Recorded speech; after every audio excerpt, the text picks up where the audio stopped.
Hello and welcome. You're listening to the CNET UK podcast, and this is episode 413 for Friday the 5th of December 2014. The PlayStation is 20 years old, Yotaphone is back, and Stephen Hawking has voiced his fear of a robot apocalypse. With less than 20 shopping days to Christmas left, I'm Rich Tranholm, and joining me in our high-tech London studio this week is Andy Hoyle. Hello. Hello. It's just me. Just you. You were going to do it. You were going to say another name. I wasn't. Yeah, we had to bring you in because no one else would do it. But Luke's off doing his Christmas shopping, I guess, with Jason as well. Yeah. Yes, he's in Mexico. Getting us presents. Anyway, good to have you back. As always, we're filming the podcast, so you can see this and all our videos on CNET or youtube.com/CNET. So look out for that. But for now, let's start with the news.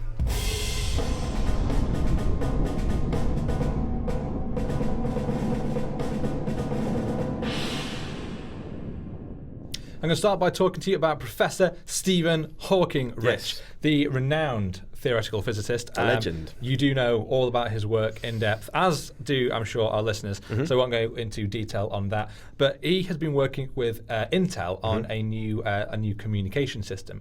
And that is called ACAT, or Assistive Context Aware Toolkit. Okay. Now, that is apparently twice as fast as his old system, which would be, as that is the basis of how he communicates with people. That's speeding up by twice is quite a big step. That's a lot, yeah. To take. Yeah. Imagine if you could talk twice as quick as you can now. Do you want to give it a go? This podcast would be half the length, which I'm sure everybody would appreciate. But yes.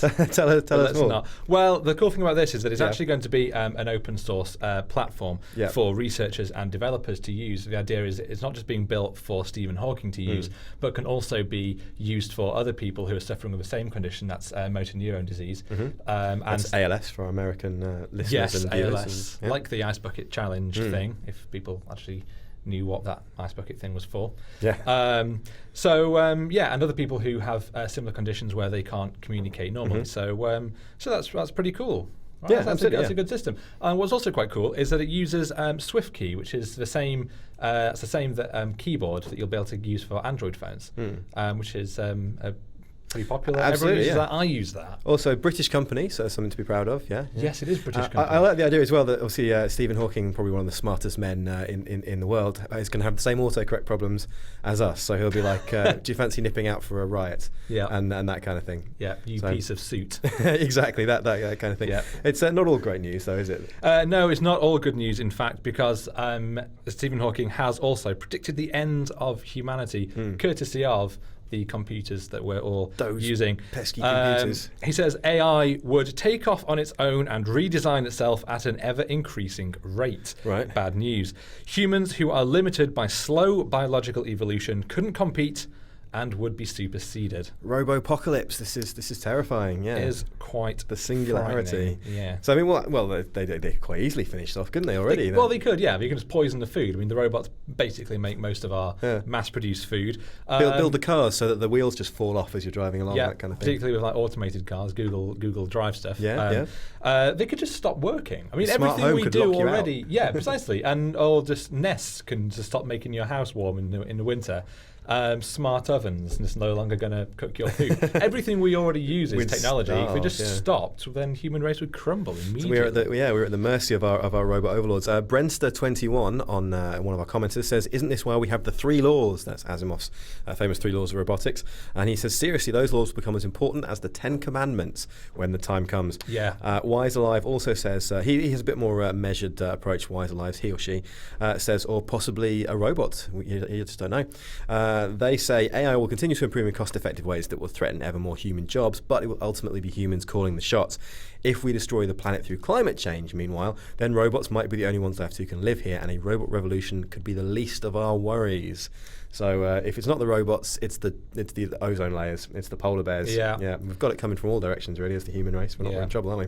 But anyway. Maybe the robots are the most direct threat, particularly if you've seen the big dog walking robot by Boston Dynamics, who have been bought by Google. So yeah, that is terrifying. Look forward to that. Is there any cool stuff any trinkets we can distract ourselves with before trinkets. In the meantime, whilst we're waiting for our inevitable demise, why don't I tell you about the Yota Phone 2? Ooh. This is right here, for one thing, in my hand. So viewers of our video podcast can see me holding it. For listeners, this is the kind of gold that you get when you watch the video, right? Andy is currently holding a phone. It is pretty spectacular. Yeah, we're both pretty handsome. Yeah. Now this phone, 5-inch Android phone, but ignore all that nonsense. Ignore the usual Android stuff, because on the back it has an e-ink display. That's the same display technology as in Amazon's Kindles. It's pretty cool. Yeah. So super good battery life if you use the e-ink screen all the time. It sounds really cool. Sounds a nice idea. There is a problem. There is a problem. Okay. There is a problem. There's always a catch. £550, which is ludicrously expensive for a completely unknown brand with. And admittedly good, but it's a gimmick, is what is, and people need to really know what this. And selling it £550. No one's got a reason to buy that, particularly when you can get phones like the LG G3 is on sale right now on Amazon for only £300. I found that today, actually. £300. That's a good price, flagship. For a top-end flagship with a laser in its camera and a 2K screen. And here's a Yota phone for $550. Fair enough. And as an aside, we've also got another new manufacturer that has just popped into the office, hasn't he? So this has literally first time we've seen this. Is coming today. In fact, so good that we can take off the. Everyone loves taking off the screen protector in the first bit. If I do it close enough to the mic, you can hear the. Oh, that was good. Oh, that's a good sound. Podcast gold. That is brilliant. Again, if you're viewing, you'll be able to see how thin this is, because it is astonishingly thin. It's only 5 millimeters thin, or 5.1, I think. And what's this called? This is called the Kazam something or other. I put the box down. It literally has just arrived. Here, in fact, is the jiffy bag that it has literally just arrived in. So. It's called the Kazam Tornado 348, and that only costs about £250. So look forward to the review of that one for an alternative from a European new manufacturer. Absolutely. Okay, cool. And so speaking of phones, but this time landlines, fixed lines. Yes, bad news bears for BT customers, and in fact, actually, lots of landline people, because landline prices are now going to be £1 more expensive. What? I know, that whole pound. That's 100 fewer penny sweets you can buy every month now. I don't even know if penny sweets are a penny anymore these days. I bet they're not, are they? I bet they were the first casualty with inflation, because they'll have doubled immediately, if not more so. And you can't get Freddos for 10p anymore either. No, and do you know how much 10p crisps cost now?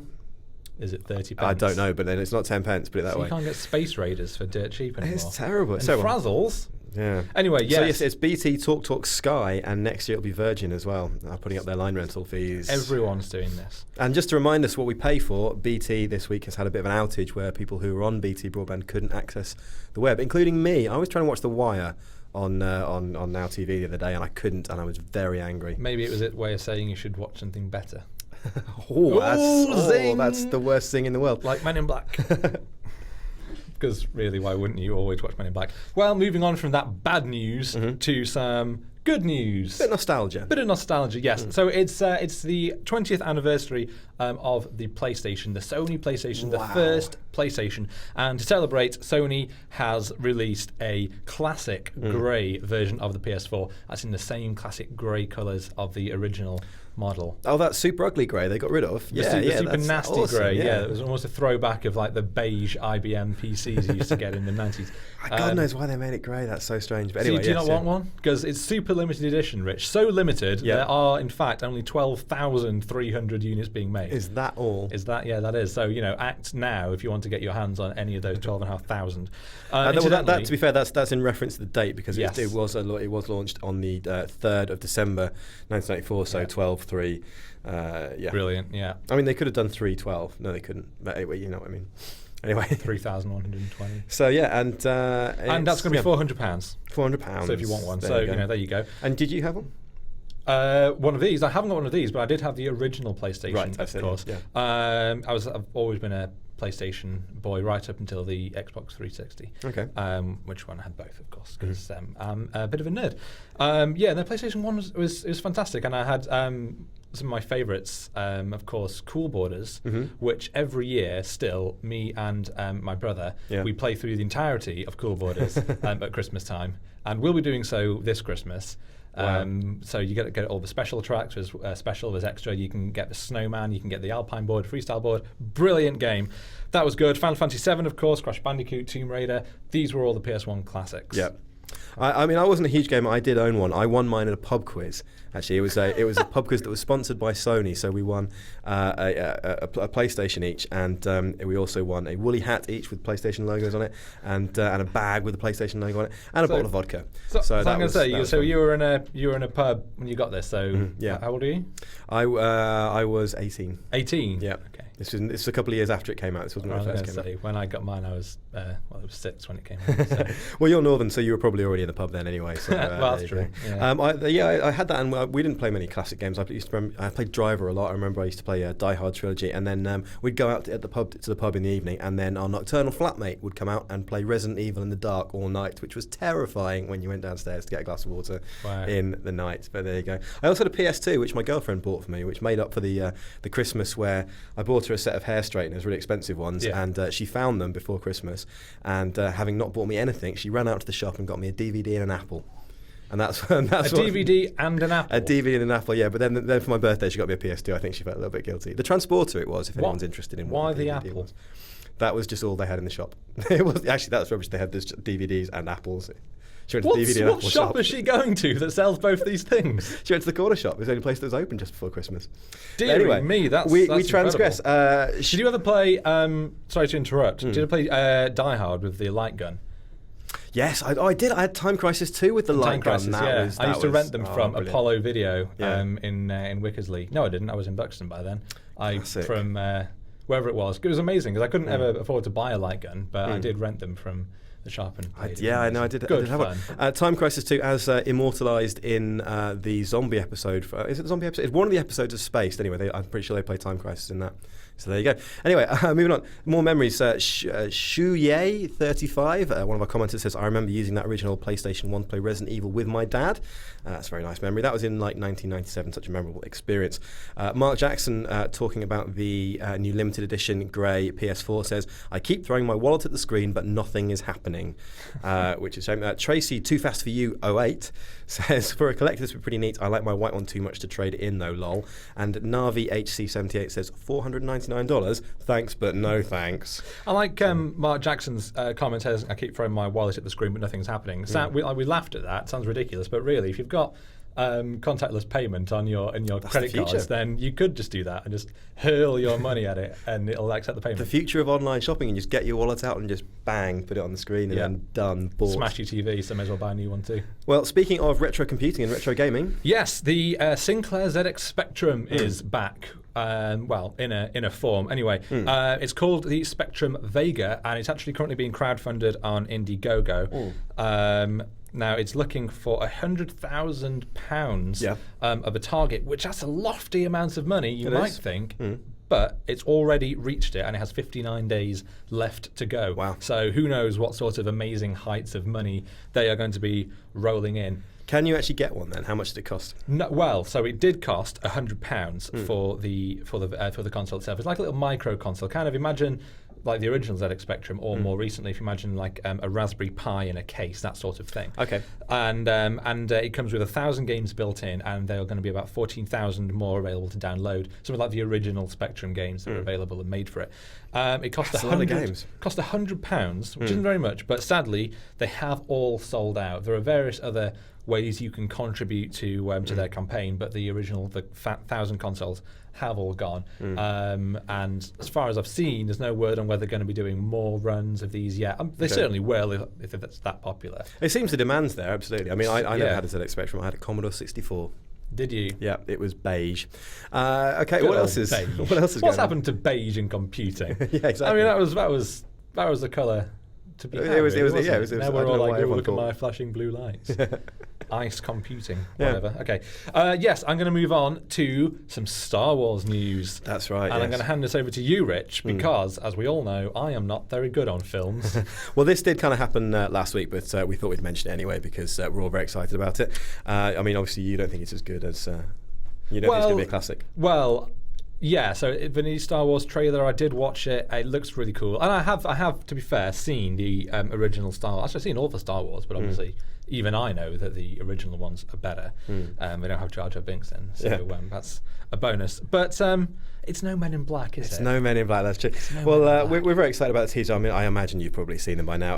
FOMOL620 says, wow, what an incredible teaser trailer. I can't wait. Hopefully it'll be as good as the prequels in terms of visual impact, and as good as the originals in terms of quality directing. So for a second there, we thought FOMOL was making up some nonsense, but pulled out of the bag there, FOMOL 620. And Gadget70 has also said, fantastic trailer which really captures the look and feel of the original trilogy. Love the X-Wings, Millennium Falcon, and the soccer ball droid. The new lightsaber, however, with the laser guards, is utterly useless. If it's meant as a handguard, another lightsaber would simply slide down your blade, cut off the guards from the handle, and continue to slice off your arm. Now this, bizarrely enough, is a debate that's been raging online extensively about how useful the made-up space sword might actually be in a fight and how safe it might be. So if you've got any thoughts on that, then let us know. GWiz2K says, watching this made me feel like a giddy 10-year-old again. Awesome. Had to watch it 7 times in a row. Can't wait a whole year to see it. So there you go. So Star Wars isn't going to be out until next December, so a year from now. We're going to see other trailers in the meantime, probably around May the 4th on Star Wars Day. Star Wars Day, also yes, possibly with the Avengers Age of Ultron sequel, because they're both made by Disney, but we'll see. I'm now trying to think of how a crossover of Star Wars and Men in Black would go. The only thing I can think is, a man came in here earlier, a dead man, and then that's not the dead man you're looking for. I like it. I like it. If I could remember anything from Men in Black, that would be amazing. I can take you through the entire script word for word, Rich, if you like. Possibly we'll do that next week. But brilliant. Here's a film that you don't have to wait to see, and this is The Hobbit. The new Hobbit film. New Hobbit. Yes, I have just taken over the reins of talking about this before passing it immediately back to you, because you were at the world premiere yesterday. I was, Rich? yes. I walked the green carpet with Benedict Cumberbatch and Peter Jackson. Carpet? Yeah, they didn't have a red carpet; they had a green carpet. I guess it was meant to be like Middle Earth or something. I think it's just cheaper. So that's it's easier to you can tumble dry a green carpet. I think they put it in with something green and it came out. The red carpet came out green. We need to use bounce. So this is the Hobbit: The Battle of the Five Armies, which is the final film in the trilogy of. It's the final film in the trilogy of prequels, but it's also the final film in the Peter Jackson Lord of the Rings series, unless he gets given a load of money to make some more. It's pretty much more of the same. If you like Lord of the Rings, you will like this. If you don't like Lord of the Rings, there's nothing particularly new. Have they got loads more just songs for no reason? Yeah, there's 3 musical numbers. Yeah, Dear there's a rap battle between Gandalf and Saruman, which is pretty fun. Yeah. There's no. But I mean, basically, it's all right. Can't tell if you're serious. Oh, totally deadly. Saruman and Gandalf laying down some rhymes. Great Middle Earth flow.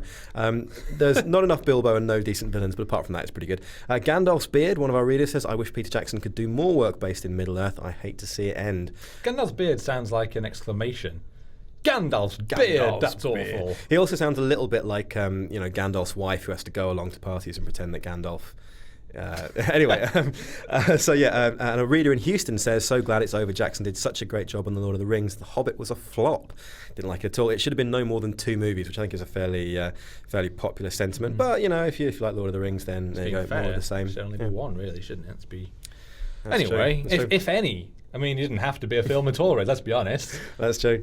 Anyway, check it out. That's out very soon in the UK, and then it's out the week after very soon in the US. So you've already seen it because you're cool. Yeah, I guess. Anyway, cool. Let's move on and hear what you guys have been saying in this week's feedback.